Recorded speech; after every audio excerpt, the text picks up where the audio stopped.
No vídeo de hoje eu vou mostrar a vocês como é que a gente pode usar um modificador de deformação e usar a sua aplicação no formato ShapeKey para criar uma animação de envergadura aqui de uma malha. Para usar a malha eu vou utilizar o objeto cúbico.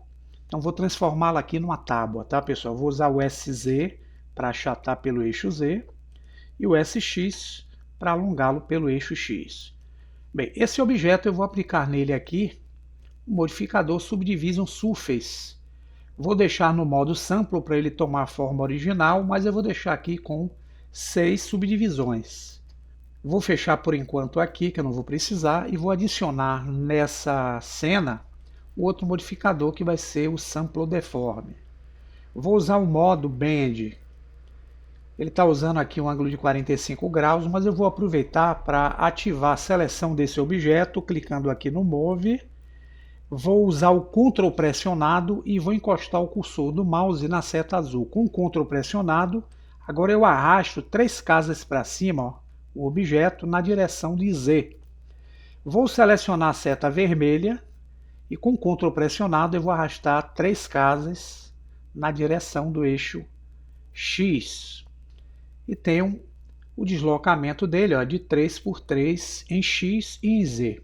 Precisar de no modificador Sample Deform usar um objeto que vai ser o objeto de influência para a contorção aí, ou seja, a envergadura da forma. Então eu vou utilizar aqui um objeto Empty e vou usar uma esfera.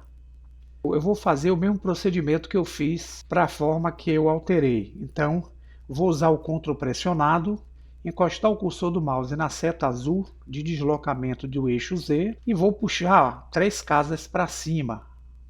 Da mesma forma, com o Ctrl ainda pressionado, eu vou encostar o cursor na seta vermelha e vou puxar 3 casas para a direita. Veja que eu fico com a mesma posição que eu tenho aqui, ó, também para o objeto, que é o objeto que eu deformei. Com o objeto deformado, eu vou selecionar o objeto vazio. Em Rotation Y, eu vou modificar para 90 graus.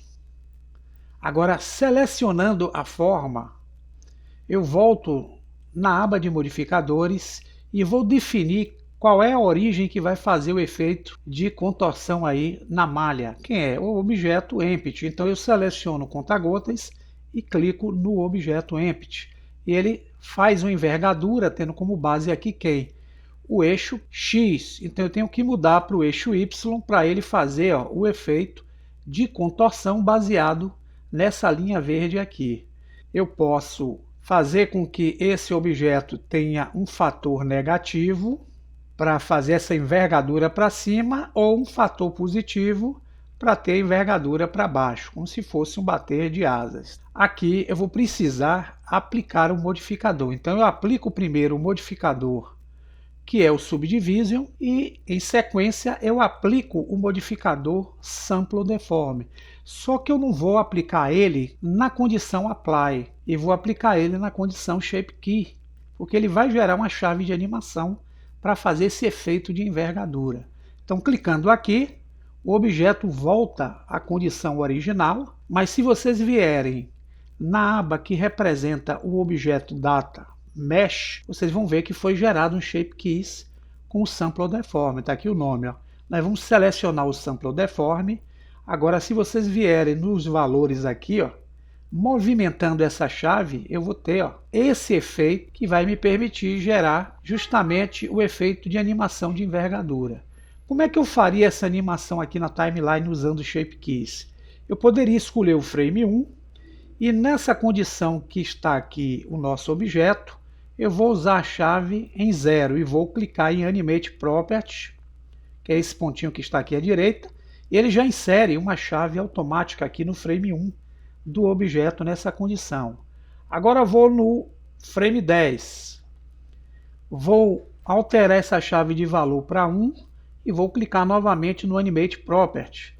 E ele gera a segunda chave, deixando essa posição. Se vocês movimentarem aqui a agulha na timeline, vocês vão ver que eu tenho uma animação, ó, bem prática. Mas agora eu quero aproveitar essa animação para fazer uma sequência de batimentos, como vocês estão vendo aqui. Então eu Com as duas chaves selecionadas, uso o atalho Shift D nessa janela, arrasto as chaves copiadas, ó, que são duplicadas, e aqui eu posso usar o Shift R para ir repetindo essa duplicagem até preencher totalmente a timeline.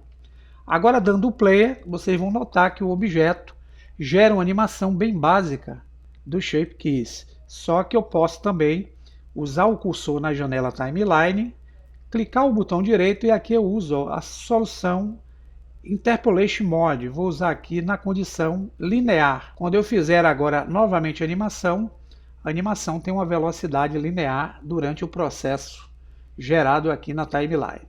Agradeço a atenção de vocês aqui e peço que deixe seu like, deixe um comentário, torne-se um membro apoiador aqui do canal. Preciso muito de sua ajuda. Minha gratidão e até o próximo tutorial.